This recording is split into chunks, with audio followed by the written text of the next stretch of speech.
Oke, selamat pagi teman-teman atau selamat siang. Kita kembali lagi bahas saham untuk besok. Nah, kemarin IHSG kita sedikit membaik ya, naik sekitar 0,5% ya. Sebelumnya dari tanggal 19 atau 20 September ya, itu penurunannya cukup drastis teman, ya, sekitar 5% ya. Sesuai dengan perkiraan kita, dia kembali ke area resisten ini ya, yang sudah dijebol. Nah, semoga saja dia akan melanjutkan kenaikan seperti pola yang kita gambarkan di video sebelumnya seperti ini ya. Dan alhasil juga saham-saham kita mengalami kerugian ya. Dalam minggu ini ya, trading saya itu lumayan rugi teman ya, cukup merugikan ya. Nanti kita lihat satu persatu. Nah, jadi di tanggal 7 Oktober kemarin ya, kita punya Inco ya. Ini saham yang kena stop loss ya. Nah, Inco ini menyentuh stop loss kita di 3,7% ya. 3,7%. Nih, teman bisa lihat di sini. Dia turun, sementara kita stop loss itu di 4160, dia turun itu sampai ke 4050. Jadi saya rugi di sini 3,72%. Itu yang pertama. Yang kedua Elsa ya. Elsa ini juga mengalami kerugian ya, atau menyentuh stop loss saya sekitar 5,8% teman-teman ya. 5,8% persis di area stop loss saya ini disentuh, kemudian dia terkoreksi naik lagi ya. Jadi nggak tahu besok apakah dia akan lanjut turun atau justru dia sentuh stop loss kemudian dia lanjut naik. Itu sudah tidak kita pikirkan ya. Biarkan kalau sudah kena stop loss. Ini untuk teman-teman yang baru biasanya ya, ini tidak terima dengan stop loss, kemudian dia revenge atau balas dendam ya, kemudian masuk lagi, ternyata saham itu makin turun. Nah, itu tidak boleh teman. Kalau dia sudah sentuh stop loss sesuai dengan plan kita, ya biarkan saja ya, biarkan saja. Jadi total di umum ya kemarin ya, saham yang kita bahas secara umum di YouTube ini, dua saham Elsa dan Inco itu kedua-duanya mengalami stop loss ya. Nah, bagaimana dengan di grup? Saya juga punya dua saham di tanggal 30 Oktober ya di grup. Yang pertama itu saham KF ya. KF. Ini saya buka saja, tidak ada rahasia atau yang disembunyikan ya. KF ini juga mengalami stop loss ya. Ini khusus grup loh. Ini buat teman-teman yang di grup itu stop lossnya kena 4,03% ya. 4,0 atau 4% ya, di tanggal 30. Kemudian Tins, nah ada dua saham ya, Tins. Nah, Tins ini itu floating profit lumayan besar teman-teman. Dan di sini ya, ini Tins naik sekitar 18% kalau nggak salah ini ya, 18%. 18 ya, 18 atau 19%. Oke. Teman-teman di grup pasti ini floating profit juga ya. Itu di tanggal 30 September. Tapi ada dua saham lagi khusus grup di tanggal 7 Oktober kemarin. Yang pertama Akra ya. Akra ini juga mengalami stop loss teman ya, mengalami kerugian sekitar 3,8% ya, 3,8%. Ini khusus grup, ini tidak saya publish waktu itu di di YouTube. Yang kedua itu saham ENRG ya, ENRG. Ini juga mengalami kerugian, sentuh stop loss, kemudian dia terkoreksi naik lagi. Stop lossnya 4,3%. Jadi total 4 saham yang saya rekomendasikan di grup ya. Akra, ENRG, kemudian TINS dan KF ya. Ada 3 saham, 4 saham. Itu satu diantaranya profit. Dan ya, yang menariknya di sini ya, ini pelajaran buat teman-teman yang pemula khususnya ya. Karena kita menggunakan plan yang terukur ya, walaupun 3 dari saham dari 4 saham itu loss ya, yang satunya berhasil profit ya, sekarang masih running, itu sudah menutupi 3 saham yang loss tadi teman ya. Tadi yang pertama Akra loss 3,8% ya, kemudian ENRG loss 4,3%, kemudian KF loss 4,05%. Kalau kita total itu sekitar 12% ketika saham itu loss ya, minusnya 12%. Sementara kita di satu saham TINS ya, itu profit sekitar 19%. Artinya itu sudah menutupi, bahkan kita masih surplus ya, sekitar 6% profit ya dari 4 saham itu. Jadi itu gunanya kita menggunakan plan atau risk reward yang profitable ya, yang profitable. Jadi seperti itu teman ya. Nah, bagaimana untuk besok hari Senin tanggal 14 Oktober? Saya punya 4 saham juga teman-teman ya. Yang 2 kita bahas di sini. Yang pertama itu ESA. Ya, ini menarik menurut saya. Saham ESA. Nah, ESA ini sebenarnya ini plan 17 September 2024 ini masih running ya. Ya, masih running. Kita waktu itu masuk bareng di sini di harga 820 ya. Nah, sekarang dia sudah floating sekitar 14 atau 13%, 14% ya, 14%. Nah, kenapa ini jadi menarik lagi? Nah, teman kita lihat di sini, kita pindahkan ini dulu. Pola struktur marketnya seperti apa? Teman lihat ya, di sini dia naik, kemudian koreksi, naik, koreksi, naik. Nah,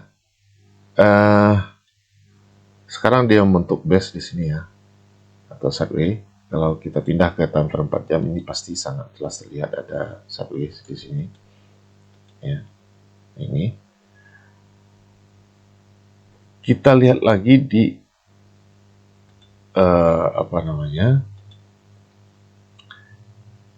Broadsum-nya atau bandarmologinya ya. Ketika dia sideways itu, teman-teman bisa lihat dari tanggal 7 Oktober itu ada akumulasi dari broker OD ya. Kita buka dulu nih, kita bikin value ya. Nah, broker OD ini masuk 25 miliar teman. Teman-teman perhatikan di sini OD itu baru jualan sekitar 3,3 miliar ini ya. 3,3 miliar. Kemudian AK masuk 19 miliar. Dia jualan 17 miliar. YP masuk 12 miliar ya. Kemudian YP jualan 7 miliar. BK masuk 11 miliar. Kemudian BK sudah jualan juga sekitar 3 miliar. Jadi yang masih banyak barang itu OD dan BK ya. Coba kita pencet net apakah benar. Nah, ini dia. OD punya 21 miliar dan BK 7,3 miliar di harga 953 ya. Jadi dia nyaris baru masuk ya. Baru masuk di saham ESA ini, OD, atau nambah barang atau nama buatan, boleh kita bilang seperti itu, di 953, sementara harga sekarang 940 teman. Jadi kita bisa entry instant buy di sini ya. Dengan stop lossnya sangat tipis sekali, 3,7% di bawah area sideways ini atau ranging ini ya. Dari time frame 4 jam ini.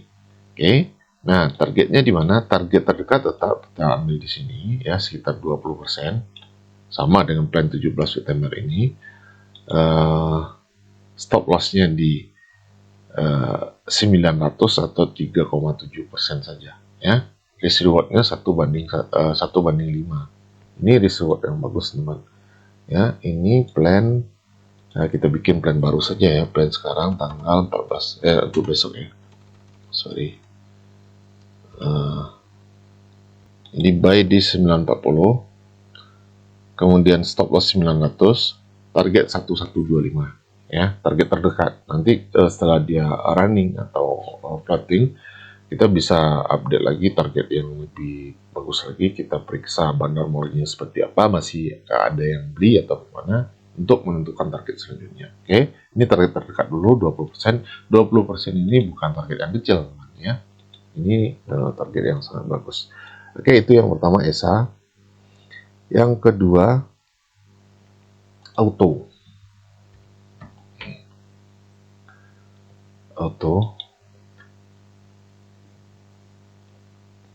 Auto ini juga plan kita waktu itu yang sudah running ya, tanggal 29 Juli ya, kita masuk di sini. Targetnya masih jauh teman ya, di 38%. Sekarang baru jalan 12% ya, 12%, atau masih 30% dari target kita. Oke.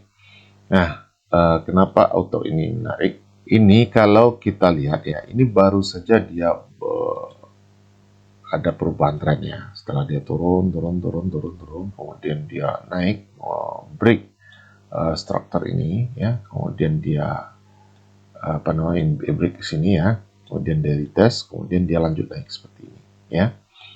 Nah, bagaimana targetnya ini yang terdekat, lagi-lagi yang terdekat ya. Kemudian kita cari target yang lebih jauh. Kenapa? Karena ini sebenarnya auto ini sudah turun sangat jauh. Kita pergi ke time frame 1 minggu ya. Nah, di sini penurunan auto ini dari atas sini ke sini itu sekitar 49,9% ya, 49,9%. Apakah target ini bisa kita jadikan target tertinggi kita? Bisa, teman. Kenapa? Karena ya, kalau kita ambil Fibonacci ya, teman yang belajar Fibonacci ya, dari penurunannya titik terendah ini ke atas ini ya, itu sudah mantul di area golden ratio 61,8 ya, di time frame 1 minggu. Oke, ini bagus sekali untuk entry ya. Biasanya entry di 61,8 ini kenaikan itu pantulannya itu bisa melebihi harga tertinggi sebelumnya ya, di minus 27% ini teman. Oke, di sini. Jadi kalau kita tarik ke atas sini, kalau dia sampai ke area resisten ini saja itu sudah 72%. Kalau sampai ke sini itu 110% dari harga sekarang. Jadi masih jauh sekali auto ini ya, masih jauh sekali. Tapi kita tidak perlu muluk-muluk, kita targetnya yang yang dekat-dekat dulu ya. Kita kembali lagi di 1 hari tadi. Nah, kita ambil target yang terdekat dulu di time frame 1 hari. Itu 72%. Tapi kalau target kita yang 29 Juli itu di 2910 ya. Nah, kira-kira di sini ya. Itu masih jauh. Oke. Nah, sekarang bagaimana entry-nya? Kita pergi ke time frame 4 jam. Nah, di sini kita bikin plan baru, teman. Masuk di harga sekarang atau instant buy ya. Kemudian target kita di sini. Atau kita boleh ambil saja yang langsung yang tertinggi di sini ya. Dengan stop loss sekitar 7% saja, teman. 1/7, risk rewardnya 1/7. Menurut saya ini sangat bagus ya. Jadi masuk di 2360, kemudian stop loss di 2190 ya. Targetnya 3560 atau lebih kurang 50% ya. Ini untuk auto. Kita lihat apakah ada akumulasi di auto ini dari tanggal 7 Oktober ya. Auto. Nah, di sini teman-teman bisa lihat, kita pencet dulu value-nya. Broker PD ya, broker BK. Ini PD masuk 12 miliar, kemudian dia jualan 7 miliar ya. Kemudian BK masuk 12 miliar, jualan 11 miliar. CC masuk 10 miliar, jualan 15 miliar. Kemudian NI masuk 10 miliar, jualan 6 miliar. Ya, ini berarti ada keluar masuk ya. Belum ada akumulasi lot yang terlalu signifikan, juga tidak ada yang jualan terlalu signifikan ya. Secara Broxom ini masih netral teman-teman ya, ini netral, tidak ada pembelian yang signifikan, juga tidak ada penjualan yang signifikan. Tapi secara price action atau struktur marketnya ini bagus sekali ya, teknikalnya ini bagus sekali ya, menurut saya ini menarik ya, menarik. Tapi lagi-lagi dengan catatan teman-teman gunakan lot sizing, oke? Gunakan lot yang terukur, money management yang bagus, jangan sampai ngawur ya. Ngawur itu teman-teman masuknya itu nggak terukur ya. Begitu teman-teman, misalkan tadi seperti di awal kita punya 4 saham ya. 4 saham itu 3 diantaranya loss, 1 diantaranya profit. Tapi kita tetap saja hasil akhirnya profit. Nah, kenapa? Karena semuanya memang terukur. Kita masuk, katakanlah teman-teman masuk di saham Akra 10 juta misalkan ya, misalkan. Kemudian NNK 10 juta juga, KF juga 10 juta, TINS juga 10 juta. Jadi semuanya sama teman ya, risknya sama, rewardnya juga sama. Salah satu dari saham itu profit, semuanya tercover. Jadi kalau teman-teman masuk satu saham itu 20 juta, yang satunya 5 juta, yang satunya 100 juta, yang satunya lagi 200 juta, itu yang saya katakan ngawur ya. Salah satunya profit, salah satunya loss. Misalkan yang 10 juta teman-teman profit 10%, ternyata yang 100 juta teman-teman loss 5%. Itu sudah tidak ada artinya ya, malah teman-teman keluar dengan rugi. Jadi seperti itu, perhatikan risk reward, perhatikan konsistensi lotnya untuk entry itu ya. Kalau teman-teman masuk di 2 saham, pastikan kedua-duanya itu nilainya sama. Begitu juga kalau teman-teman masuk di 4 saham ya. Jadi atur sendiri lotnya. Nah, untuk yang di grup nanti kita bahas setelah video ini ya. Saya sudah punya 2 grup dan ini juga bagus, ada akumulasi yang cukup bagus juga. Posisi harga masih sangat di bawah ya, potensi profitnya itu puluhan persen, pokoknya sangat bagus juga. Oke, demikian saja, semoga bermanfaat dan selamat berakhir pekan.